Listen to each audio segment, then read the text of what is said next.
Well, good hump day to you. It's Dan. I want to welcome you to my home in the sticks. Hope everybody's having a sure enough good Wednesday. But I'm here to tell you, it is sure enough hot here in East Central Mississippi. I'm going to tell you, we hit 107 degrees today. What I wanted to make mention of, if you are new to the channel, I sure enough want to welcome you.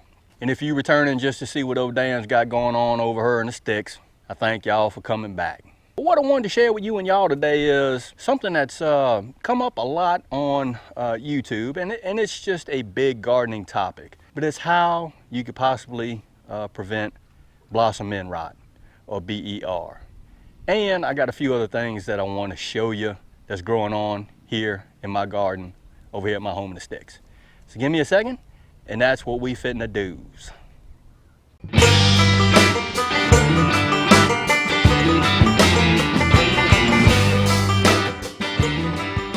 All right, you and y'all, let's talk about BER, blossom or blossom end rot. That is a really good example of blossom end rot. I actually picked this off of one of my tomato plants, and this is definitely suffering from blossom end rot. Now, okay, Dan, blossom end rot. I've done a lot of research on it, and I've found a way that I can use to prevent it. It's gonna happen eventually in a garden, but I found a way that this is actually the second mater that I found this growing season that actually had blossom end rot. Blossom end rot is not a disease. It's caused by a calcium inefficiency or an imbalance within the plant.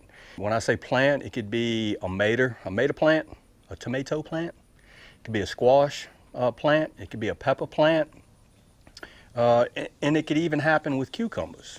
Okay, blossom end rot is most common when the growing season starts out really wet and then it becomes really dry, especially when the plant starts to try to set fruit. And that's really common here in East Central Mississippi.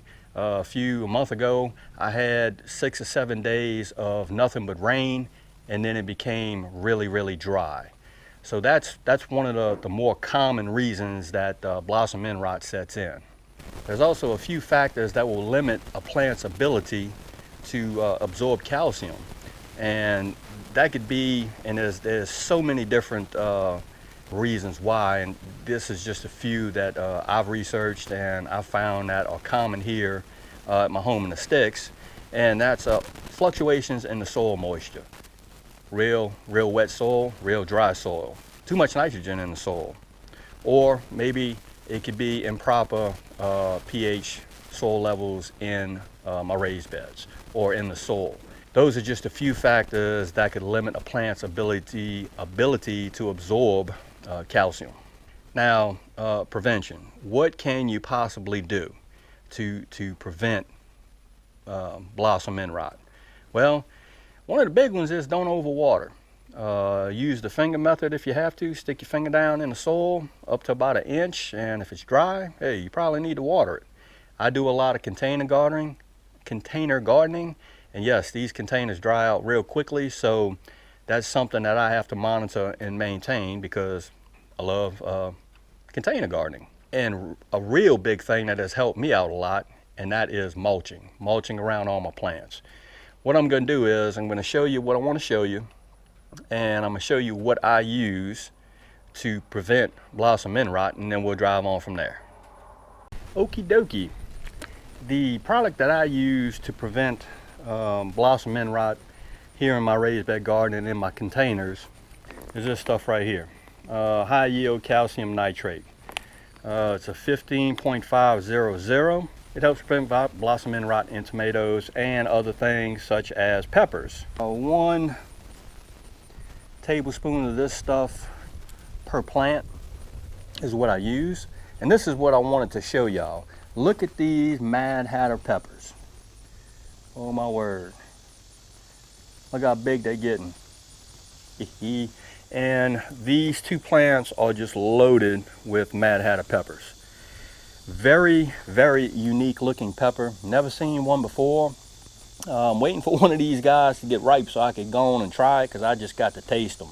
But what I did with these plants here especially this behemoth wild growing yellow cherry tomato. Oh my Lord, there's a bunch of them there. Oh, look at the stink bugs all over the place. Look there, stink bug.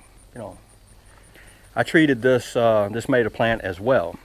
What I do is take a tablespoon of this stuff, and I actually, and remember we talked about preventative measures, mulch. Mulch is a good way also. It keeps the moisture even, and it keeps the moisture in the soil, and it keeps it in there evenly. And you can see how deep that mulch is. It's pretty deep. But what I do is I get about maybe an inch away from the plant. I get a scoop of this calcium nitrate, dump it all down in there, cover her up, put the mulch back, water it in. And what I'm going to say is all of the tomatoes that I have growing, and I have some over there by my 16-foot raised beds, have a bunch growing here, and I have a lot of peppers growing here and there as well, and my cukes. And by the way, boy, them jokers are starting to put on cucumbers all over the place. Where they at? Look at a little baby cucumber right there. Come on and grow. I want to turn you into a pickle. But I've only found 2 tomatoes that I can remember of that actually had blossom end rot. The rest, no signs of it. So that is one way that you could prevent, or try to prevent, blossom end rot with the tomatoes, cucumbers, squash. It's just a preventative measure. It works for me. There are a bunch of other different ways that you could prevent it. There's some solutions that you can use. I've heard people use Tums, but that's what I use. And that's what I've been using for the last 10 years. And when I actually have a year that I'm growing tomatoes, I use this and I don't have any problems. All right, y'all, so that's what I wanted to share with you and y'all today. A way that you could prevent, one way that you could prevent blossom end rot with your tomatoes or your peppers or your cucumbers or maybe your squash. Simple way to do it, a little time consuming because you have to dig a little hole, put your little calcium nitrate in the hole, cover it up, water them in, but guess what? The success is pretty good because I haven't this year, knock on wood, I haven't suffered with too much blossom end rot. Y'all, again, I hope everybody's having a show enough good hump day, and I hope y'all are having a safe one. If you like this video, go on and give it a thumbs up to help. If you haven't subscribed to the Home and Sticks channel, Lord of mercy, y'all need to come on over, give old Dan a look, because I'm always doing stuff. Really? With that being said, you know it's coming. Dan Reference showing off, always gonna say it.